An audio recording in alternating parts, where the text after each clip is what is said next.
Magandang araw po muli sa inyong mga sumasubaybay ng ating ulat ni Amado Bagatsing po kung ano-ano po ang ginagawa natin sa nakaraang linggo. Ilaban natin ng gusto ang maibalik natin ang programa ng Kabaka, higit sa lahat po sa mga tao na nangangailangan sa ating distrito. So, pisahan po natin at medyo masaya ang nakaraang linggo. Unang-una po, nais ko lang ikwento sa inyo, si Yorme po, Isko Moreno Dumagoso, inanyayahan po niya ang mga seniors. Ngayon, hindi lahat ng seniors nakapunta. Sabi ni Yorme, teka muna, sabi niya, nakalimutan natin, hindi nga naman lahat ng seniors ang makaka-attend, lalo na yung mga bedridden. So, meron siyang mga naiwan na mga regalo niya sa kanyang mga mahal na seniors. Sabi niya, sino kaya pwede mag-deliver nito? Abay, nabaltaan ko po yun, nag-volunteer na po si Amado Bagatsing kay Yorme. So, nagulat siya, sabi niya, aba, o sige, pwede bang ikaw na mag-deliver nito? Kaya ito po ang amin inasikaso. Kasama ko po ang Yorme's Choice, yung Be, I Love You. Alam mo naman yung Be, I Love You. Yun po yung mga konsihal natin. Halos every other day po kami nagdi-deliver. Bukod po dyan, meron din po kami mga activity na may mga inimbitahan po ako ng mga kagawad na handa pong makiisa at sumama sa parang krusadang ginagawa po natin para po manumbalik ang tunay na serbisyo ng Kabaka dito po sa ating distrito. So ako po ay nakipag-usap sa packet size lang naman to. Mga 30, 33 ng mga kagawad po sa iba't ibang barangay. Ako'y nakiusap sa kanila kung pwedeng samahan po tayo sa krusadang ito. At nakakagulat po at ako natutuwa i-report sa inyo, halos lahat po naman sila. Lahat ay nais makiisa. Pagkatapos pong ma-invite ko yung mga iba-ibang grupo po ng mga kagawad, sila po ay nakikilalang mga kagawad cares.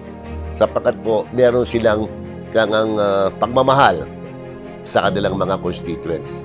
At re-report ko na rin po sa inyo, ngayon po 3 na ang doktor dito po sa atin mini hospital.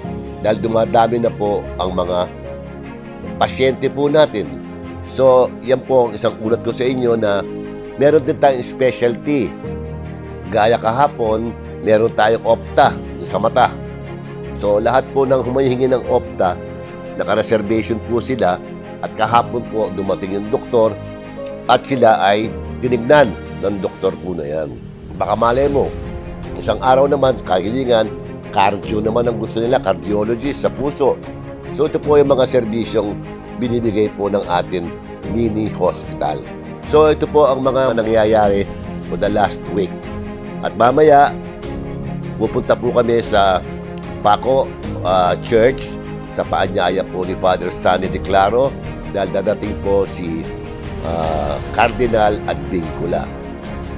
Yan po ang misa para sa Our Lady of Candelaria. So mamaya po nandiyan kami at magmimisa kami para humingi din po ng gabay sa atin na pong nagkapal. At siyempre, natapos din po ang ating induction sa barangay dyan kay Chairman Halocon para sa 2 chapter ng Kabaka. Inorganize po na chapter para lalo makatulong po sa pangangailangan ng kanilang barangay. Puro volunteers po yan. Sa Kabaka po, lahat po ay volunteer. Wala pong mesweldo sa Kabaka. Dahil ang kasabihan, mas masarap magkape kaysa tayo pagkapihan. So yan po ang mga nangyari sa loob ng isang linggo. At abangan nyo susunod, baka may mga bagong ulat tayong maibibigay para sa kaalaman ninyo. Kaya po maraming salamat sa inyong lahat, sa mga sumuporta sa amin sa pag-deliver ng insure, at salamat din sa mga taong nakiisa pag bumibisita po kami sa kanilang barangay sa mainit na pagtanggap ninyo. Maraming po salamat, magandang araw po muli sa inyong lahat.